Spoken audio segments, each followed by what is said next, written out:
ઉપરવાસનો વરસાદ અને ડેમમાં છોડાયેલા પાણી સાથે સાબરમતી નદીમાં અમદાવાદ રિવરફ્રન્ટ સુધી કેટલાક સાપ તણાઈ આવ્યા. નદી બે કાંઠે થતા કિનારા પર પહોંચેલા સાપને રેસ્ક્યુ કરી ફરી નદીમાં છોડી દેવાયા. વધુ જાણકારી અમારા સંવાદદાતા રાજલ બારોટ પાસેથી પ્રાપ્ત કરીશું. રાજલ, કોઈ જાણકારી અત્યાર સુધી કેટલા સાપ રેસ્ક્યુ થયા છે?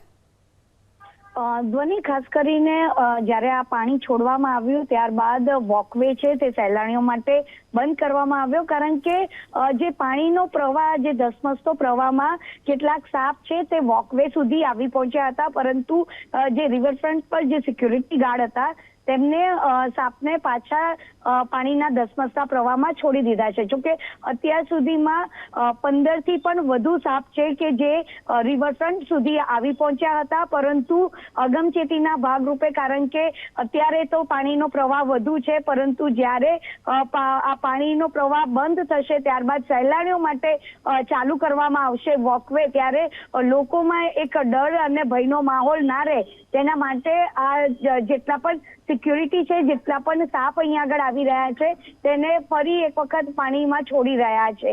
એટલે કે 15 થી પણ વધુ સાપ અત્યાર સુધીમાં જે વોકવે છે ત્યાં આગળ નજરે પડ્યા હતા. ધ્વનિ, રાજલ, આભાર જાણકારી આપવા માટે. તો અત્યાર સુધીમાં 15 થી વધુ સાપ જેને રેસ્ક્યુ કરીને નદીમાં પાછા છોડવામાં આવ્યા છે અને સતર્કતાના ભાગરૂપે હાલ તો રિવરફ્રન્ટ ઉપર વોકવે બંધ કરી દેવામાં આવ્યો છે.